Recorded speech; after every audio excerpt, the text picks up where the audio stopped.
चलिए स्टार्ट करते हैं। और जैसे कि मैंने बोला था कि कल की क्लास में मैंने आप लोगों को ये जो इंडियन इकोनॉमी 1950 टू 1990 ये जो पीरियड है इसके बारे में हमने डिस्कशन स्टार्ट किया था। और मैंने कल आप लोगों को बोला था कि ये जो 5 ईयर प्लान है, ये 5 ईयर प्लान के बारे में छोटी सी जानकारी, और उसके साथ साथ मैं बोला था थोड़ा सा घर में उसको रिवाइज करेंगे ताकि आज की क्लास में जो हम डिस्कशन करेंगे इस चीज़ को आपको समझने में आसानी हो। बहुत ही आसान सा टॉपिक है बेटा, लेकिन वेरी इंपॉर्टेंट है एग्जाम के पॉइंट ऑफ व्यू से। एग्जाम में ये पहले भी क्वेश्चन बन चुका है इससे पहले, तो इसलिए इस पर थोड़ा ध्यान देना आपको जरूरी बन जाता है। दूसरी बात जो यहाँ पर एक इंपॉर्टेंट बन जाती है वो किस बात की, कि ये जो हमारा 5 ईयर प्लान है, 5 ईयर प्लान ये सबसे पहला कंसेप्ट है जो हमारे देश में से स्टार्ट हुआ चले आ रहा है। 5 ईयर प्लान मतलब जो प्लान हम देश के लिए कर रहे हैं वो ऐसे नहीं हापाजार्डली पूरे एक लंबे समय के लिए प्लान करते हैं। मैंने जैसे बोला था कि प्लान हमेशा सेगमेंट में होता है, छोटे छोटे टुकड़ों में होता है। उस जगह पर पहले कुछ चीज़ों को इम्प्लीमेंट किया जाता है, उसके बाद अगर नतीजे अच्छे आते हैं तो उसको कंटिन्यू की जाती है, और अगर नहीं आता है तो फिर उसको बदलाव करते हैं और नेक्स्ट पीरियड में कुछ बेहतर प्लान बना करके हम लोग इम्प्लीमेंट करते हैं। तो इस प्रकार से जो सेगमेंट, एक छोटा टुकड़ा जो एक समय का बनाया गया वो 5 सालों का बनाया गया, और 5 सालों के लिए हम लोग एक प्लान को चूज करते हैं। ठीक है, तो 5 ईयर प्लान का जो कंसेप्ट है ये बहुत इंपॉर्टेंट है। 5 ईयर प्लान भले समय के साथ 5-5 साल का अलग अलग हुआ, लेकिन उसके पीछे ऑब्जेक्टिव यानी मकसद, 5 ईयर प्लान का मकसद ये बहुत इंपॉर्टेंट है। इसीलिए ये पॉइंट है sir, goal of 5 year plan, ये हमारा सबसे इंपॉर्टेंट हिस्सा बन जाता है। और एग्जाम में ये पहले भी काफी इंपॉर्टेंट क्वेश्चन में आ चुका है। यानी जो 5 ईयर प्लान बनाया गया उसका मेन मकसद, उसका मेन टारगेट, उसका मेन गोल क्या। अच्छा, यहाँ एक बात जो समझने वाली है सबके लिए, वो जो इम्पोर्टेंट बन जाता है समझने के लिए कि भैया 5 ईयर प्लान की रिकमेंडेशन किसने दी थी। सर 5 ईयर प्लान की रिकमेंडेशन प्लानिंग कमीशन ने दी थी। देखो 1 मार्क के क्वेश्चन के लिए याद रखना है, जो कि अब आगे चल के 2015 में उसका नाम को चेंज करके नीति आयोग कर दिया गया। ये बात आई थिंक आप लोग को मैं पहले भी बता चुका हूँ। अब ये जो 5 ईयर प्लान बना और जब उसको लगाया गया, इंश्योर किया गया, तो सबसे पहला 5 ईयर प्लान कौन से डेट से इंप्लीमेंट हुआ था बेटा, ये भी एक 1 मार्क का क्वेश्चन है।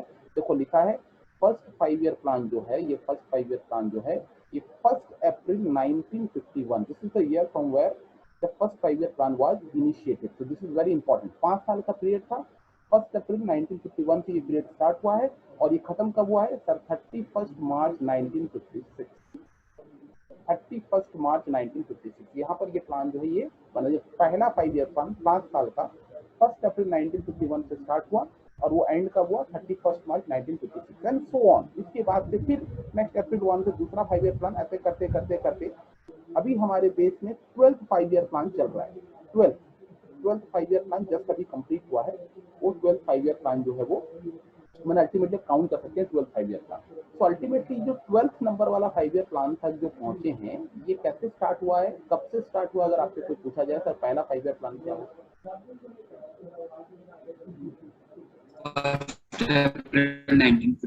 ये this is very important. 1 April 1951 से स्टार्ट हुआ है, और एंडिंग कब थी सर, फर्स्ट 5 ईयर प्लान का, फर्स्ट 5 ईयर प्लान का एंडिंग का सर 31 मार्च 1956। ओके। अच्छा, इसके अलावा जो अब सबसे इंपॉर्टेंट बात हो जाता है, ये 1 मार्क के क्वेश्चन पर जो नेक्स्ट इंपॉर्टेंट बात हो जाता है वो ये कि सर ये जो 5 ईयर प्लान बनाया गया, इस 5 ईयर प्लान की मकसद क्या है, गोल क्या है, टारगेट क्या है। भले समय के साथ 5 ईयर प्लान के अंदर में चेंजेस किए गए, लेकिन उस चेंजेस करने के पीछे में मेन मकसद क्या था, मेन टारगेट क्या था, मेन गोल क्या था।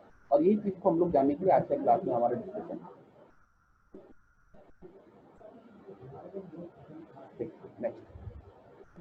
नेक्स्ट आया हमारे क्या, बेसिक गोल्स, जो कि मैं टारगेट की बात कर रहा हूँ। ये 4 हेड में, 4 इंपॉर्टेंट हेड में मैं पहले ऊपरी ऊपरी समझा देता हूँ, फिर उसके बाद एक एक करके डिटेल में समझते जाएंगे, क्योंकि बहुत ही आसान है।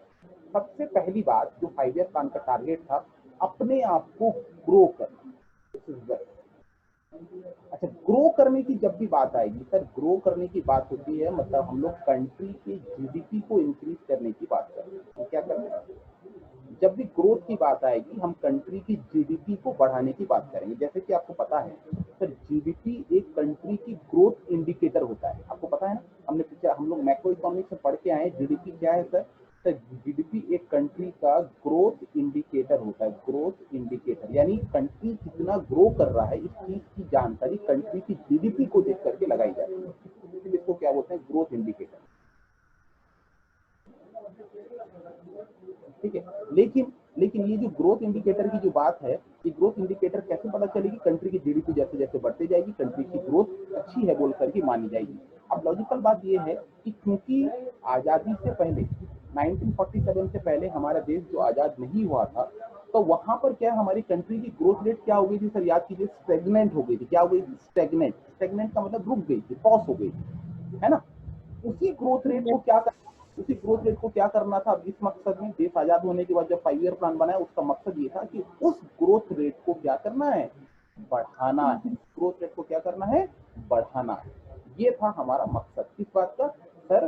5 ईयर प्लान जो है, वो 5 ईयर प्लान का जो मकसद है वो ये था कि ग्रोथ को इंक्रीज करना। बात समझ में आ गया क्या बोला मैं? नेक्स्ट दूसरा आता है क्या sir? Bit number 2, modernisation. Modernisation का मतलब क्या है सर? मॉडर्नाइजेशन का मतलब है सर टेक्नोलॉजिकल इंप्रूवमेंट। किसकी बात करेंगे सर? मॉडर्नाइजेशन किसकी बात करेंगे? टेक्नोलॉजी की बात करेंगे। हम पुरानी तरीके से चले आ रहे हैं, पुरानी पद्धति से चले आ रहे हैं, पुरानी ट्रेडिशनल मेथड यूज करते चले आ रहे हैं। इन सभी मेथड को अब बदल के एक नए टेक्नोलॉजी के साथ चलेंगे। ठीक है, टेक्नोलॉजी में लिख दे रहा हूँ पहले। ठीक है, टेक्नोलॉजी की बात करेंगे, टेक्नोलॉजी के साथ टेक्नोलॉजी को इम्प्रूवमेंट करके बात करेंगे, कैसे मशीनें, टूल्स, इक्विपमेंट्स की बात करेंगे ताकि चीज़ों को मॉडर्नाइज किया जा सके, बेहतर किया जा सके। ये तो होगा ही होगा, टेक्नोलॉजिकल चेंजेस करेंगे ही करेंगे। और साथ ही साथ जो सबसे इंपॉर्टेंट बात है बेटा, यहाँ पर एक और एक चीज़ है क्या? यहाँ पर एक सोशल आउटलुक।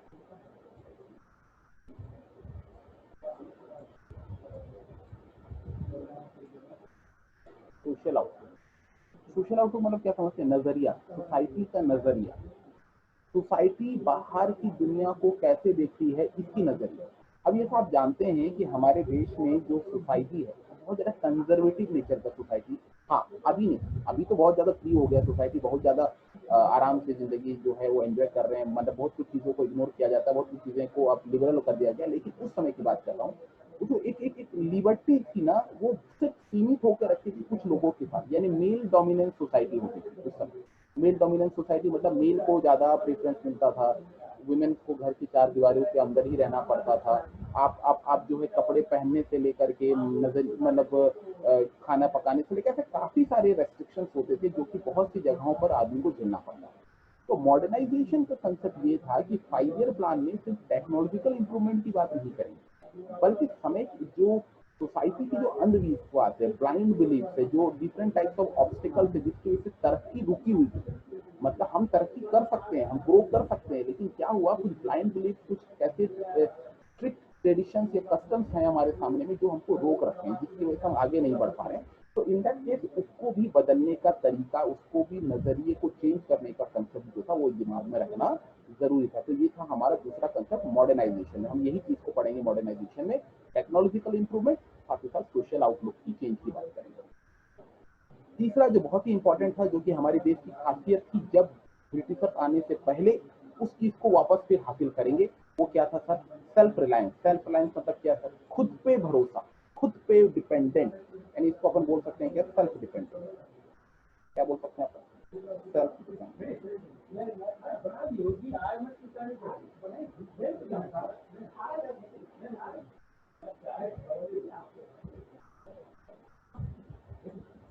सेल्फ डिपेंडेंट की बात करते हैं।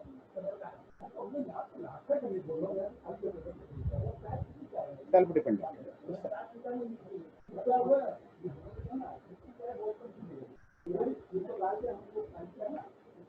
तो सेल्फ डिपेंडेंट की बात करिए, मतलब देश अपने ऊपर भी भरोसा करेगा, देश दूसरों के ऊपर में और डिपेंडेंट नहीं होगा। जो बाहर से सामान इंपोर्ट कर रहे थे उसको अब चेंज करेंगे। यानी अल्टीमेटली यहाँ पर मैं क्या करूंगा? इंपोर्ट सब्स्टिट्यूशन की बात करूंगा। किसकी बात करूंगा मैं? Import substitution. इंपोर्ट को सब्स्टिट्यूट करूंगा। इंपोर्ट को सब्स्टिट्यूट करूंगा मतलब जो इंपोर्ट मैं बाहर कंट्री से कर रहा था, जो चीजें मैं बाहर कंट्री से लाया जा रहा हूँ, मंगाया जा रहा हूँ, ये सब चीजों से क्या हो रहा है? हमारी देश की जो वेल्थ है ना, वो देश के बाहर चले जा रही है ना।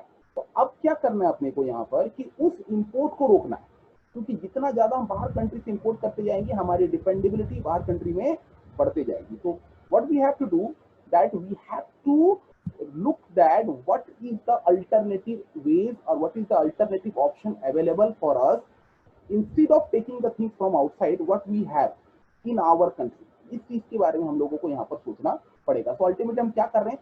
सर इंपोर्ट को सब्स्टिट्यूट करने की बात कर रहे हैं सर। इंपोर्ट को सब्स्टिट्यूट मतलब इंपोर्ट को रिप्लेसमेंट करने की बात कर रहे हैं, ठीक है। इंपोर्ट को सब्स्टिट्यूट करने की बात कर रहे हैं। देखो मैं यहाँ पर लिख दिया आपके सामने में इंपोर्ट सब्स्टिट्यूट, इसके बारे में हम चर्चा करेंगे डिटेल में, ठीक है। जिससे क्या होगा, बाहर वालों पे डिपेंडेबिलिटी नहीं होगी, बल्कि हम अपने कंट्री में खुद डिपेंडेंट रहेंगे। नेक्स्ट पॉइंट आता है लास्ट, वो है बेटा इक्विटी, जो कि हमारी देश की, मैं जैसे बोला था, खो गई थी कई तरह। अपनापन, इक्वालिटी, समान अधिकार, सभी को एक तरीके से देखना, सभी को इक्वल राइट्स प्रोवाइड करना। स्पेशली जो मेल एंड फीमेल के बीच में जो एक बहुत बड़ी गैप बनी हुई थी आज़ादी से पहले तक में, उसको थोड़ा सा गैप को फिलअप करने की कोशिश करना।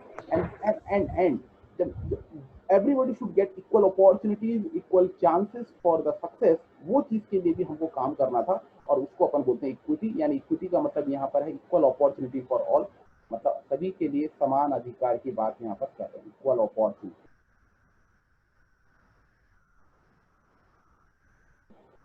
तो लाइकवाइज ये जो चीजें मैं आपके सामने में 4 चीजें बताया, क्या बोला सर, ग्रोथ के बारे में पहले बताया, देश की ग्रोथ के बारे में बात कर रहे हैं, मतलब जीडीपी की बात जरूर होगी, जीडीपी को इंक्रीज करने की बात होगी। दूसरी बात मॉडर्नाइजेशन की बात हुई सर। मॉडर्नाइजेशन में हम लोगों को टेक्नोलॉजिकल चेंजेस की बात करनी है, सोशल आउटलुक की चेंज करनी, मतलब जो ब्लाइंड बिलीफ है, जो जो एक स्तर की ट्रेडिशन बनी रखी है, मैंने एक तो माइंड में एक जो हमारे ट्रेडिशन कस्टम जो कि रोक रखे, जो अंधविश्वास है, उसको अपन को दूर करने की बात करेंगे। देन अपन क्या है सर, सेल्फ रिलायंस की बात कर रहे हैं। सेल्फ रिलायंस का मतलब क्या होता है सर, सेल्फ डिपेंडेंट, यानी खुद पे भरोसा, खुद पे डिपेंडेबल। और उसके लिए अपन क्या करेंगे सर, इंपोर्ट सब्स्टिट्यूशन करेंगे, यानी बाहर वाले चीज को नहीं ला करके उसका कुछ रिप्लेसमेंट हमारे कंट्री में क्या है। जैसा अगर मान लीजिए बाहर कंट्री से कोई सामान आता है जिसको हम यूज करते हैं, हम बाहर कंट्री से सामान लाना बंद कर देंगे, और उस सामान के बदले में या उसके जगह पर क्या दूसरा चीज हम लोग इस्तेमाल कर सकते हैं जो कि हमारे कंट्री में ही अवेलेबल होगा, इसको बोलेंगे अपन क्या, इंपोर्ट सब्स्टिट्यूशन। ये बात जो है हम लोग डिटेल में चर्चा आगे भी करेंगे। नेक्स्ट पॉइंट जो है क्या, इक्विटी। या इक्विटी का मतलब क्या है, यहाँ पर समान अधिकार की बात की जा रही है, इक्वल अपॉर्चुनिटीज की बात की जा रही है, जिसमें कि ग्रोथ कंट्री के हर एक बंदे को हासिल करने का मौका मिले, ठीक है। तो ये था वो 4 पॉइंट या 4 इंपॉर्टेंट हेड जो कि गोल ऑफ 5 ईयर प्लान है। बेटा ये 4 चीजें समझ में आ गई? अगर ये 4 चीजें समझ में आ गई तो एक बार कंफर्म करें, हम आगे बढ़ेंगे। Yes sir. Very good. बहुत ही आसान सा टॉपिक है, लेकिन बेटा इसको याद रखना पड़ेगा। 4 इंपॉर्टेंट, वेरी इंपॉर्टेंट है, ये चारों को आपको अच्छे से थोड़ा सा याद रखना पड़ेगा, because this is very much important question. Exam के पॉइंट ऑफ व्यू से काफी बार एग्जाम में आ भी चुका है, तो ये क्वेश्चन को आपको जैसे भी करके ध्यान में रखना पड़ेगा। थोड़ा सा और आगे बढ़ते हैं।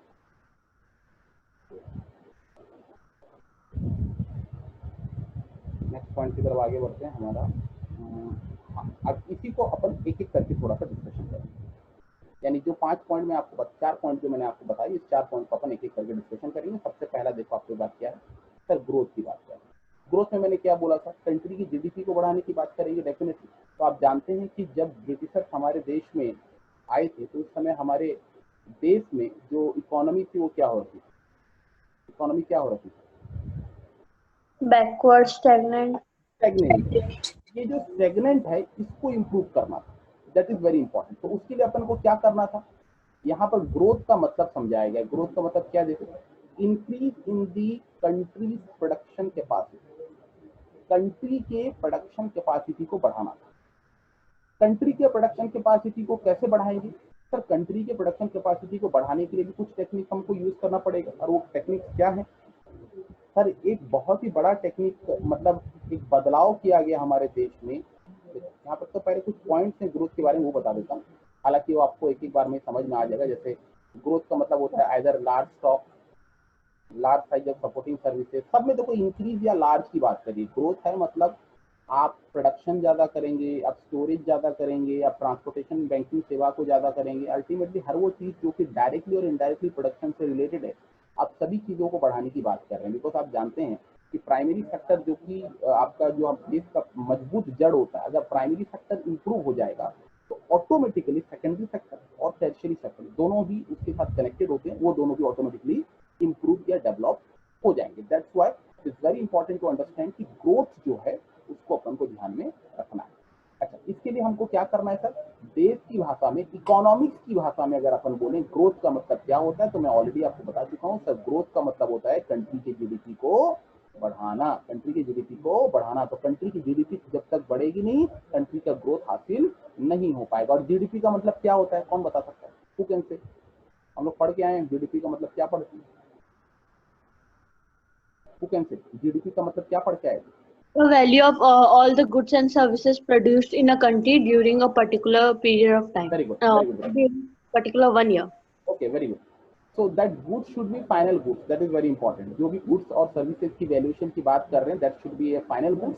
और फाइनल गुड्स क्या होता है ये भी मुझे बताने की जरूरत नहीं है, आप लोग पढ़ के आए हैं। तो अल्टीमेटली जीडीपी का मतलब क्या है? That GDP refers to the market value of all final goods and services produced by a country in a year. तो अल्टीमेटली हम इसको बढ़ाने की बात कर रहे हैं, मतलब कंट्री की प्रोडक्शन डेफिनेटली बढ़ाएंगे तभी जाकर के ज्यादा सामान बनेगा, और ज्यादा सामान बनेगा तभी जाकर के हम उसको ज्यादा वैल्यू के बेसिस पे काउंट कर पाएंगे। समझ में आया सर? ये सब चीजें जो है मैं आपको ऊपरी ऊपरी सारी चीजें बता दिया हूँ। तो अब आपको यहाँ पर इस चीज को बस एक एक बार ओवरलुक करना है और इसके बारे में कुछ देखने की जरूरत नहीं है। अल्टीमेटली जो मैं बोला, कंट्री की जीडीपी सबको बढ़ाना है और एक सेक्टर डेवलप हुआ तो बेटा सभी सेक्टर्स जो है ऑटोमेटिकली क्या हो जाएंगे, कनेक्टेड है, डेवलप हो जाएंगे। अगर मैं प्राइमरी सेक्टर को डेवलप करता हूँ, ऑटोमेटिकली वो क्या डेवलप हो जाएगा सर, सेकेंडरी सेक्टर को प्रमोट करेगा। सेकेंडरी सेक्टर अगर प्रमोट हो गया तो टर्शियरी सेक्टर भी डेफिनेटली आगे चल के बहुत ज्यादा आगे बढ़ जाएगा। समझ में आ रहा है क्या बोला मैं? समझ में आ रहा है क्या बोला Yes, मैं? sir. चलिए नेक्स्ट आगे बढ़ते हैं। नेक्स्ट पॉइंट आता है सर, नेक्स्ट पॉइंट है मॉडर्नाइजेशन। दूसरा पॉइंट में आते हैं सर, दूसरा हमने पढ़ा था सर मॉडर्नाइजेशन। सर मॉडर्नाइजेशन में आपने ऑलरेडी बता दिया है कि सर हम जब भी मॉडर्नाइजेशन की बात कर रहे हैं, सबसे पहला पॉइंट क्या होगा सर, नई टेक्नोलॉजी को अडॉप्ट करेंगे। ये तो हम पहले भी चर्चा कर ली कि जैसे कि अगर नई टेक्नोलॉजी की अगर बात कर रहे हैं सर, वो नई टेक्नोलॉजी क्या है सर? जैसे मान लीजिए एग्रीकल्चर फील्ड में चलते हैं। एग्रीकल्चर फील्ड में हम पुराने तरीके से अपना मतलब कल्टीवेशन करते थे, जिसके लिए हम लोग हल का यूज करते थे सर, वही नेचुरल सीड्स का इस्तेमाल करते थे, वही नेचुरल फर्टिलाइजर का इस्तेमाल करते थे। तो उससे क्या होता था कि ज़्यादा प्रोडक्शन नहीं होते थे, इवन पेस्ट का अटैक भी होता था, कीड़ों का भी बहुत ज़्यादा होता था, तो इससे नुकसान हो जाता था। अब क्या है कि हम उसको अगर बढ़ाना है, मतलब definitely we need to use some other things, like कुछ ऐसे सीड्स इस्तेमाल करेंगे जो कम जगह पे भी ज़्यादा प्रोडक्शन करते थे, जिसको बोलते हैं हाइब्रिड सीड्स बोलते हैं। इसी प्रकार से कुछ क्या फर्टिलाइजर यूज करेंगे, आर्टिफिशियल फर्टिलाइजर यूज करेंगे जो कि कम उस जगहों पर भी ज़्यादा प्रोडक्शन करने में हेल्प करे। एंड लाइकवाइज इससे क्या होगा कि हमारा प्रोडक्शन कैपेसिटी जो है वो क्या हो जाएगी, बढ़ जाएगी। और ये तभी हो पाएगी जब अगर न्यू टेक्नोलॉजी का इस्तेमाल करेंगे, ट्रैक्टर इस्तेमाल करेंगे। किसकी जगह पर सर वो जो हम लोग हल चलाते थे उस जगह पे हम ट्रैक्टर यूज करेंगे, या बड़े बड़े मशीनें जो भी है, जो इसमें मशीन में वो क्रॉप को काटना या उसको अलग करना, ऐसे जो मशीनें हैं, इससे चीजें क्या होती है, ज्यादा बेहतर बन जाती है, कम समय में काम होने लगता है। तो दैट्स वाई मॉडर्नाइजेशन के लिए बहुत जरूरी था कि न्यू टेक्नोलॉजी को अडॉप्ट करना। तो फर्स्ट इंपॉर्टेंट पॉइंट क्या था, न्यू टेक्नोलॉजी का अडॉप्शन। दूसरी बात क्या, जैसे मैंने बोला सर, सोसाइटी के नजरिए को भी चेंज करना बहुत जरूरी है। देखो अगर आप ये बोलते हो सर मैं एक अच्छा शर्ट पहन लिया, अच्छा पैंट पहन लिया सर, मेरे गॉगल्स हैं, मेरे पास में अच्छा घड़ी है, and I am a modern person, no बेटा ऐसा नहीं बोला। आप अच्छे कपड़े पहन लोगे, अच्छे आउटलुक कर लोगे, तो इससे आप मॉडर्नाइज नहीं हो जाओगे जब तक आपके माइंडसेट मॉडर्न ना हो। ध्यान से सुनिए क्या बोल रहा हूँ मैं। मॉडर्नाइजेशन के लिए बाहर का जो लुक है ना, वो चेंज करने से सिर्फ मॉडर्नाइज नहीं हो जाएंगे। मॉडर्नाइज तभी होंगे जब आप अपनी सोच को मॉडर्न करेंगे, जब अपनी जो अंदर की जो इंटरनल थिंकिंग है उसको मॉडर्न करेंगे। देखिए न्यू टेक्नोलॉजी को अडॉप्ट करके हमने बाहर के चेंजेस तो कर दिए। बाहर के चेंजेस कर दिए का मतलब क्या होता है सर, हमने टेक्नोलॉजिकल ला करके जो बाहर की लुक थी उसको चेंज कर दी। लेकिन जब तक इंटरनल मॉडर्नाइजेशन नहीं आएगी, जब तक लोगों की सोच मॉडर्न नहीं होगी, तब तक चीजें को मॉडर्नाइज करना पॉसिबल नहीं है। So that's why it was very important for the 5-year plan to look for the society, and specially वो इक्वल राइट्स की बात होगी। इक्वल राइट्स मतलब जो मेल और फीमेल के बीच में जो हमारा गैप बना हुआ है हमारे सोसाइटी में, उसको दूर करने की बात है, ताकि ताकि everybody should go for the growth, everybody can achieve their target, everybody can get their success. So that was very important, and उसके लिए माइंडसेट को चेंज करना बहुत जरूरी था। जो जेंडर इनइक्वालिटी है, जेंडर इनइक्वालिटी का मतलब दो अलग जेंडर के लोगों के बीच में इनइक्वालिटी, इस इनइक्वालिटी को चेंज करने की बात की जा रही है। समझ में आ रहा है क्या बोला हमें? Yes, और sir. Ultimately equal rights to women की भी बात की जा रही है। काम जब करेंगे तो मेल एंड फीमेल साथ में काम कर सकते हैं, एक ही जगह पर दो लोगों को भी अपॉइंटमेंट मिलेगा। मतलब जो कल तक एक बहुत बड़े पिछड़े सोसाइटी की तरह रखा जाता था किसे, वुमेन को, उनको भी इम्प्रूवमेंट का मौका मिलेगा। ये था चेंजिंग।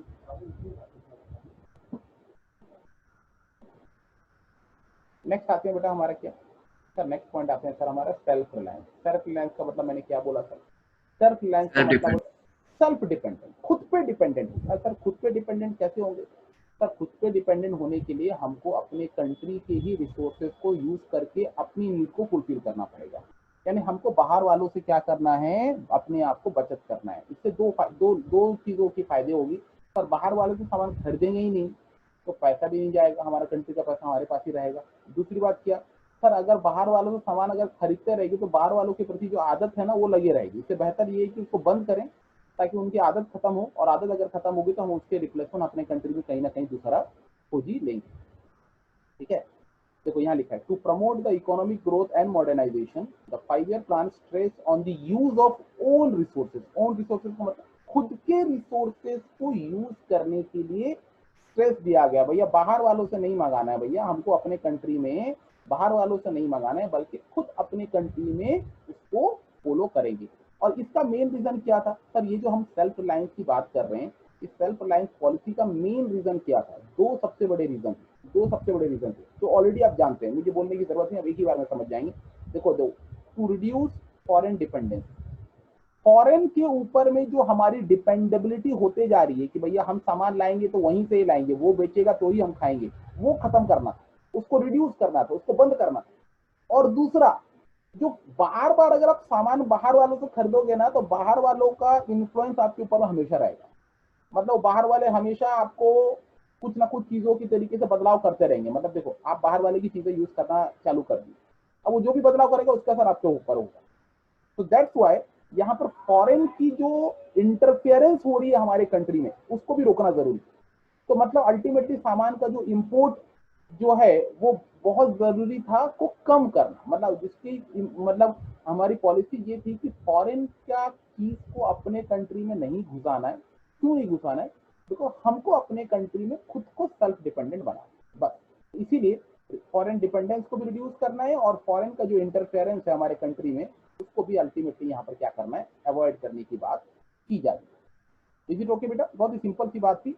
हम लोग ने सेल्फ रिलायंस के बारे में बात की। सेल्फ रिलायंस में हम लोग को मेनली क्या करना पड़ता है सर? खुद के रिसोर्सेज पे डिपेंडेबल होना है। और खुद के रिसोर्सेज को यूज करने का मेन मकसद क्या है सर?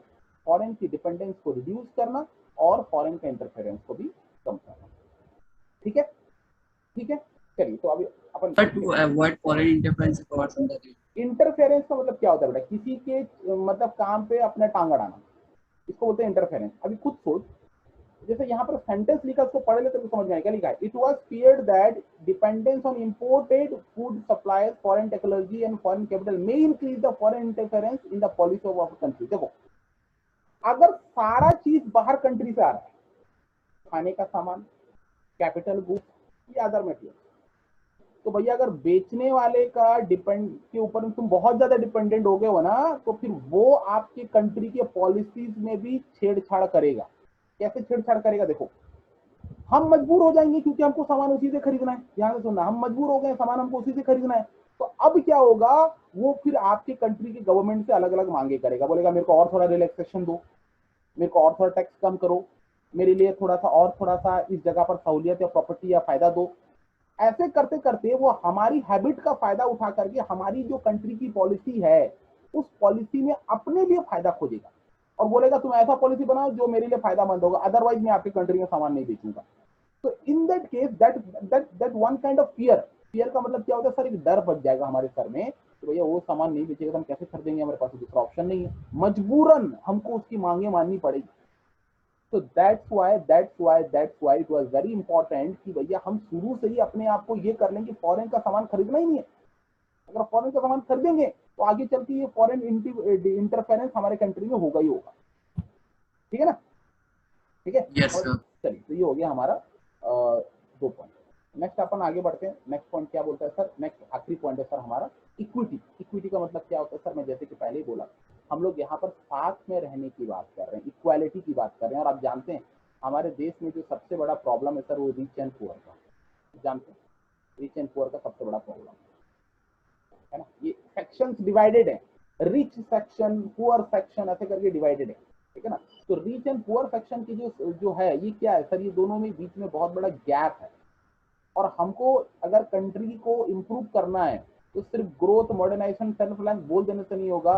ये जो गैप है ना बेटा, इसको भी कम करना जरूरी है। गैप कौन सा गैप है सर? सर ये जो रिच एंड पुअर के बीच में गैप है उसको कम करना जरूरी है। हमको नॉर्मली किस बारे में बात करना पड़ेगा कि इक्वालिटी का मतलब हर इंसान का ये अधिकार होना चाहिए कि कम से कम जो उसकी बेसिक नीड्स हैं वो उसकी पूरी हो। बेसिक नीड्स का मतलब क्या होता है सर? नॉर्मली हम लोग 3 चीजों को पहले बोलते थे, रोटी, कपड़ा, मकान। यहाँ से सुनिए, इसको 3 बेसिक नीड्स बोलते थे, फूड, क्लॉथ एंड शेल्टर। लेकिन समय के साथ 2 और चीजें उस बेसिक नीड्स में एड ऑन हो गई है। एक है एजुकेशन और दूसरा है आपका हेल्थ केयर। ध्यान से सुनिए, आप कुल मिला करके 5 बेसिक नीड्स होते हैं। एक क्या? रोटी मतलब फूड, कपड़ा मतलब क्लॉथ, मकान मतलब हाउस। फूड, क्लॉथ, शेल्टर, ये 3 चीजें हो गई।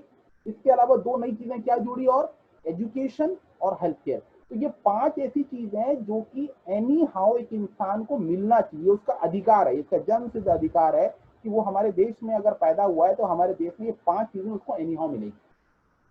ये अधिकार कोई से छीन ले सकता है। ये इक्वालिटी के बेसिस पे बनाया गया है।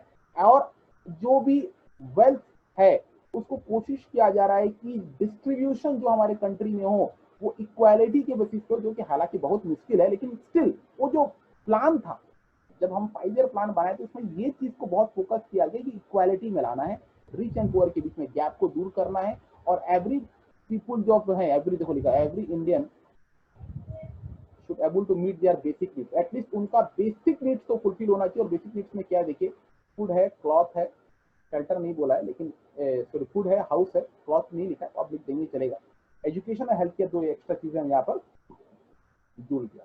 समझ में आ गया? अब आखिरी सेंटेंस पढ़ेंगे तो आपको क्लियरली समझ में आ जाएगा पूरा बात क्या है। In short, equity aims to raise the standard of living of the people and promote the social justice। Ultimately हम इक्वालिटी की बात कर रहे हैं तो कहीं ना कहीं सोशल जस्टिस की भी बात कर रहे हैं, और सोशल जस्टिस भी हमारा बेहतर हो पाएगा अगर हम लोग ये 4 चीजों को प्रॉपरली फॉलो करें। I hope it is clear. 4 चीजें समझ में आ गई। सर मैं पहले Yes, sir. ग्रोथ की बात की। सर ग्रोथ के बाद हमारा नेक्स्ट क्या बात की? सर मॉडर्नाइजेशन की बात की। उसके बाद अपन ने सेल्फ रिलायंस की बात की, एंड फाइनली लास्ट में भी अपन ने क्या पढ़ा? सर इक्विटी पढ़ा। ये 4 पॉइंट्स जो हैं ये हमारे इंपॉर्टेंट पॉइंट्स हैं एग्जाम के पॉइंट ऑफ व्यू से। गोल ऑफ 5 ईयर प्लान काफी बार एग्जाम में क्वेश्चन आ चुका है। चारों नहीं भी पूछेगा तो इनमें से कोई एक पॉइंट को बोल देगा, बोलेगा explain modernisation as a goal of 5 year plan, या बोलेगा explain growth as a objective of 5 year plan. तो इन दिस वे चारों में से कोई इंडिविजुअल एक पॉइंट को भी 3 मार्क्स के लिए सवाल में पूछ सकता है, या कोई 2 पॉइंट को मिला करके 4 मार्क्स के सवाल में पूछ सकता है। समझ में आ रहा है क्या बोला मैं? सो दैट्स व्हाई इन चारों पॉइंट्स को हमको अच्छे से पढ़ना जरूरी है। क्लियर है? समझ में आ गया आप लोगों को? Yes, sir. तो ये हो गया आपका मतलब 5 ईयर प्लान का मकसद, गोल। अब जैसे कि हम लोग अपने सिलेबस में डिस्कशन करते आ रहे हैं कि सर हमको अब इम्प्लीमेंटेशन की बात करनी है। इम्प्लीमेंटेशन की बात मतलब ये सारे नियम कानून प्लान जो बन गया अब इम्प्लीमेंट कर रहे हैं। सर इम्प्लीमेंट करने के बाद क्या हुआ, इम्प्लीमेंट करने के पीछे में क्या क्या चेंजेस आए, इन सब चीजों को अब अपन को डिस्कशन करना एक एक करके। सबसे पहला है उसी प्रकार से एग्रीकल्चर सेक्टर। यानी एग्रीकल्चर सेक्टर में जो इम्प्लीमेंटेशन हुआ हमारे देश की प्लान्स एंड पॉलिसी आजादी के बाद, उसका क्या नतीजा निकला, ये यहाँ पर हम लोग पहले पढ़े। सबसे पहले समझ में आ गया? अच्छा, इससे पहले आपको याद होगा सर हम देश की आजादी से पहले भी एग्रीकल्चर सेक्टर के बारे में पढ़े। उसकी कुछ इंपॉर्टेंट पॉइंट्स थी, आपको याद है सर? हाँ, जमींदारी सिस्टम थी, लगान कलेक्ट होता था सर। ये सब चीजें हमारे देश की मतलब आजादी से पहले का सर कैरेक्टरिस्टिक्स है सर। प्रोडक्शन ऐसा था। एंड जो सबसे इंपॉर्टेंट बात था ये था कि हमको फोर्स किया जाता था अपने ही सामान को इंपोर्ट करने के लिए। जो चीजें हम कल अपने कंट्री से बहुत आसानी से बन जाती थी, अब उसी को हम लोग ने क्या कर दिया था, कैश क्रॉप में कन्वर्ट करने की वजह से फूड, खाने की सामान की कमी होने लगी, और वही सामान बाहर कंट्री से हम लोग क्या करते थे, बाय फोर्स इंपोर्ट करना पड़ता है। समझ में आ गया? एंड आपको ये भी पता है सर अराउंड 70 to 75% जो लोग हैं इस पर डिपेंडेबल थे सर, एग्रीकल्चर सेक्टर में डिपेंडेबल थे। ठीक है? तो ये बहुत जरूरी बन गया था कि बेटा जो सबसे पहला चीज जो हमारे देश का जो हमारा पहचान है उसको डेवलप करना, उसको वापस वही मुकाम में पहुंचाना जिससे वो जाना जाता है।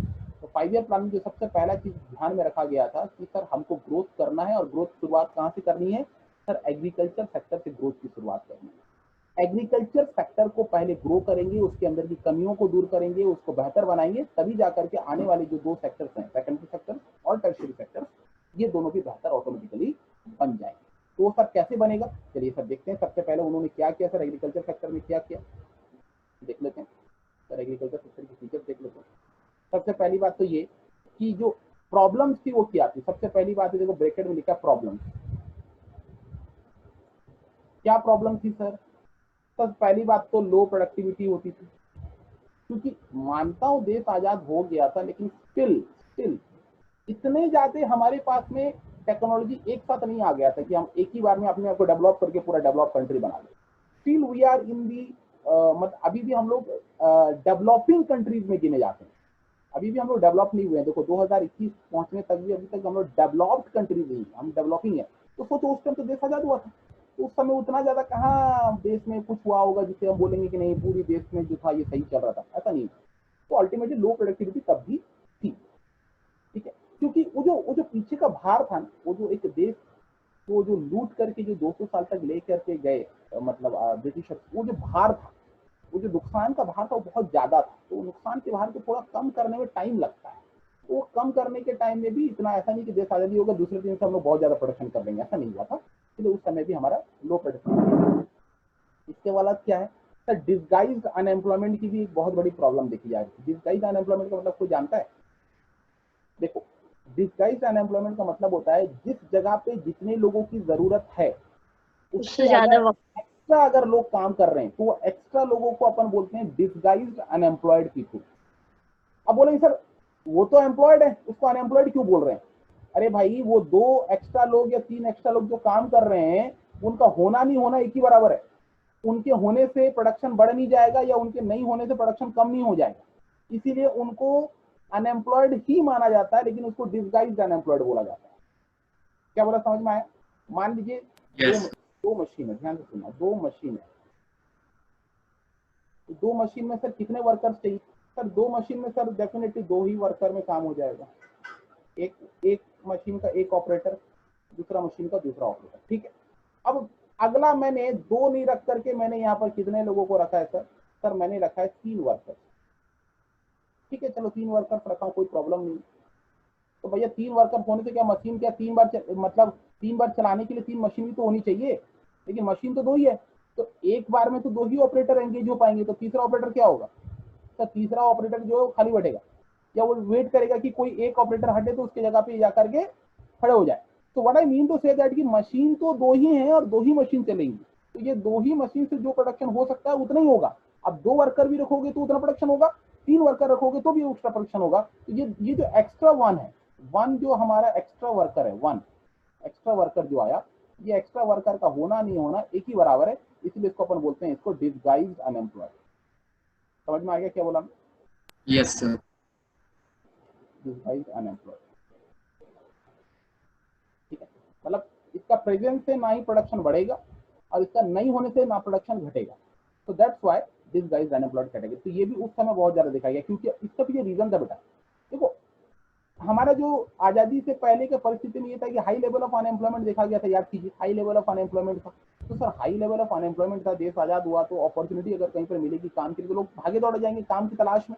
तो लेकिन काम भी तो होना चाहिए ना भैया, काम तो नहीं है, लेकिन जबरदस्ती लोग काम की तलाश में अगर निकलेंगे तो डेफिनेटली वही होगा, जितना जरूरत है उससे ज्यादा लोगों को रखा जाएगा। और ज्यादा लोगों को अगर रखेंगे, ऐसा तो नहीं कि उनको पूरा पैसा मिलेगा, डेफिनेटली कम पैसा में ही रखा जाएगा, लेकिन मजबूरी है, लोग तो काम करेंगे, लेकिन उनका होना नहीं होना एक ही बराबर, ठीक है।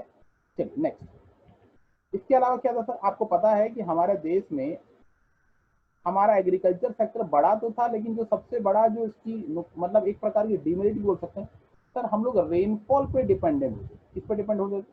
बारिश पे। पानी की स्टोरेज की ना हमारे पास में फैसिलिटी थी, ना ही इरिगेशन प्रॉपर हम तरीके हम लोग यूज कर पाते थे। बारिश होगा प्रॉपर टाइम पे, बारिश होगा तो ही जाकर के फसल होगा, और बारिश टाइम पे नहीं हुआ तो वो साल का फसल गया बर्बाद। समझ रहे हो क्या बोला मैं? तो ये हाई डिपेंडेंसी ऑन रेनफॉल, मतलब बारिश होगा तो ही एग्रीकल्चर सेक्टर डेवलप करेगा, नहीं तो डेवलप नहीं करेगा। ये बहुत इंपॉर्टेंट फैक्टर था जिसको चेंज करना था। चेंज करना था मतलब हम बारिश पे डिपेंड होकर के नहीं रह सकते, we need to find some alternative solution, कि हमारे पास पानी को अपन सेव करके पहले से रखेंगे, या ऐसा डैम्स बनाएंगे जिससे पानी की सुविधा जो है प्रोवाइड की जाएगी। इसके अलावा जो प्रॉपर इरिगेशन फैसिलिटी, जैसा कि पानी के पाइप वाइप लगा करके इस प्रकार की फैसिलिटी लाना जरूरी था, ताकि कंट्री की एग्रीकल्चर सेक्टर सिर्फ बारिश पे डिपेंडेबल ना रहे। इसके अलावा सब्सिस्टेंस फार्मिंग की भी कंसेप्ट जो थी वो इम्पोर्टेंट थी। क्या कि growing crops only for once use without any surplus for trade. देखो मैं पहले ही बोला हूं, एक बंदा जो आजादी से पहले एग्रीकल्चर सेक्टर में प्रोडक्शन करता था, उसका मेन मकसद था सेल्फ कंजप्शन। सेल्फ कंजप्शन बनाएंगे खुद कंज्यूम करेंगे, बनाएंगे खुद कंज्यूम करेंगे, अपने को दूसरे से कोई मतलब नहीं। लेकिन ये प्रॉब्लम था, अगर सब अपना अपना देखेंगे तो फिर बाकी लोगों का कौन सोचेगा। अरे भाई तू किसान है, तू प्रोडक्शन कर रहा है, अपना पेट भर रहा है, मैं तो दर्जी हूँ, मैं दर्जी का कपड़ा खाऊंगा क्या? मेरे को तो खाना चाहिए ना। और मेरे को खाना चाहिए तो क्या होगा सर, मेरे को खाना चाहिए तो मेरे को वो जो फार्मर है जो कि क्रॉप प्रोडक्शन कर रहा है वो ही बनाएगा, तो ही मैं खा पाऊंगा। लेकिन वो तो क्या कर रहा है, खुद बना रहा है अपने लिए, तो भैया कुछ मेरे लिए भी बना, ट्रेड एक्स्ट्रा कुछ सरप्लस चीजें बना, तब जाके सीना मेरे को मिल पाएगा। तो मेंटालिटी वाज देयर कि भैया लोग सेल्फ कंजप्शन पे चलते थे। तो इसीलिए ये भी एक बहुत बड़ा प्रॉब्लम था कि हमको बढ़ाना था, हमको क्या करना था। बेटा काइंडली अपना माइक को बंद रखें, ठीक है ना? ठीक है, तो ये बहुत इंपॉर्टेंट था कि हम लोगों को अपनी मतलब प्रोडक्शन से ज्यादा, मतलब अपने जो सेल्फ यूज से ज्यादा का सामान प्रोडक्शन करने की एनकरेजमेंट की जरूरत थी, ताकि खुद के लिए भी यूज करें और बाकी जो एक्स्ट्रा चीज है वो मार्केट में बाकी को दे करके, ट्रेड करके हम उसके बारे में अपना फायदा उठा पाए। इसके बाद जैसे कि मैं पहले भी बोल चुका हूँ सर, हमारे पास में जो टेक्नोलॉजी थी वो आउटडेटेड हो चुकी थी, काफी हद तक वो पीछे जा चुकी थी, है ना? ये इंपॉर्टेंट था। नेक्स्ट क्या sir, conflict between tenant and landlords, ये भी हम लोग चर्चा का विषय में कर चुके हैं। जो बड़े बड़े लैंडलॉर्ड्स होते थे, बड़े बड़े जो जमींदार लोग होते थे, उनका और उनके अंडर में काम करने वाले टेनेंट, इनके बीच में हमेशा झगड़ा लगा होता था। बेटा माइक किसी का ऑन है तो बंद कर दो प्लीज,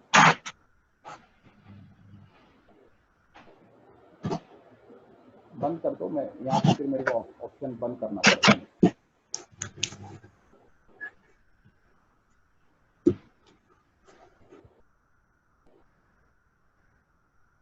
ओके चलिए, तो क्या बोला मैंने sir, conflict between tenant and landlord, ये बहुत जरूरी था कि ये कॉन्फ्लिक्ट को भी दूर किया जाए। तो ये सब प्रॉब्लम थी, देश आजाद होने के बाद भी ये प्रॉब्लम लगी हुई थी, लेकिन इनको बदलना भी जरूरी था ना। और यही बदलने के लिए तो हमने पॉलिसी बनाई है, यही बदलने के लिए तो हमने तरीके अपनाए। और ये पॉलिसी क्या थी, वो पॉलिसी जो मैं एक एक करके बताते जा रहा हूँ। जल्दी से अपन आज छोटा सा क्लास में डिस्कशन करेंगे। 2 पॉलिसी बनाई गई, ध्यान से देखना। एग्रीकल्चर सेक्टर में ग्रोथ लाने के लिए सर मेरे बुक में एक और दिया है, small land holding.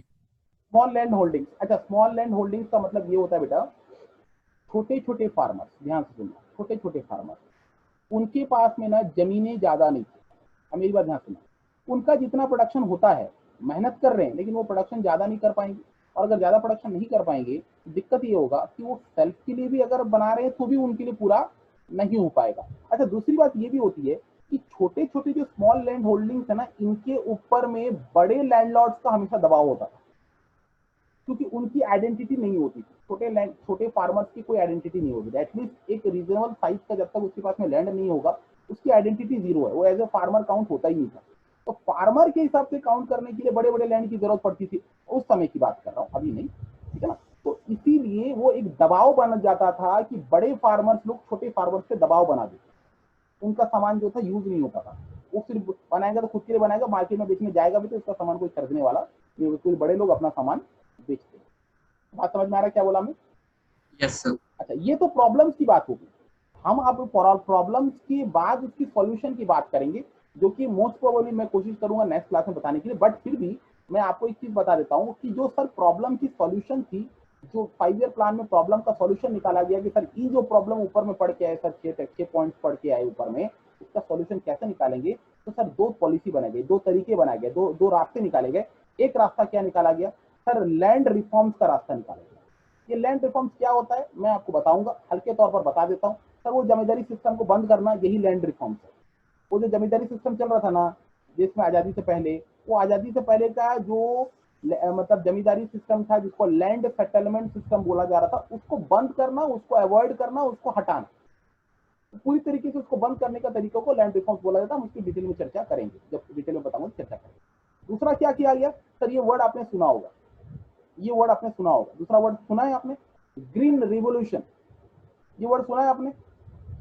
Yes, sir. Class 10th में पढ़े होंगे, क्लास 9th में भी इसके बारे में होगा, चर्चा हुआ होगा। ग्रीन रेवोल्यूशन यानी प्रोडक्शन जो एग्रीकल्चर सेक्टर में उसको बढ़ाने के लिए बहुत बड़ा बदलाव लाया गया, ग्रीन रेवोल्यूशन। ये ग्रीन रेवोल्यूशन कैसे आया, कैसे प्रोडक्शन में इसमें इंप्रूवमेंट हुआ, ये सब चीजों को भी हम लोग चर्चा करेंगे। बट फिलहाल तो आज की जो क्लास इतनी थी कि हमने पहले गोल ऑफ 5 ईयर प्लान के बारे में डिस्कशन कर दिया 4 पॉइंट्स के बेसिस पे, और उसके बाद हमने एक एक करके जो सेक्टर हम लोग पढ़ रहे हैं, एग्रीकल्चर सेक्टर की क्या परिस्थिति थी पॉलिसी अपनाने से पहले और पॉलिसी अपनाने के बाद उसमें क्या चेंजेस आया, वो हम लोग पढ़ेंगे नेक्स्ट क्लास में। फिलहाल तक इतना ही है। प्रॉब्लम्स के साथ 2 इंपॉर्टेंट पॉलिसी हेड्स के बारे में बताया, ये भी आपका कल के लिए टास्क है। टास्क ये है कि बेटा इसको आप लोग क्या करेंगे, कल के लिए डिस्कशन में रखेंगे। क्लियर है? क्लियर है? Yes, sir. एक बार ओवरलुक कर लेंगे, मैं कल पूछूंगा एक्चुअली, क्योंकि ये सब चीजें आपने पहले भी पढ़ा है तो कुछ पूछूंगा, उसके बाद अपन इसके बारे में आगे चर्चा करें। Tell me pretty lies, look me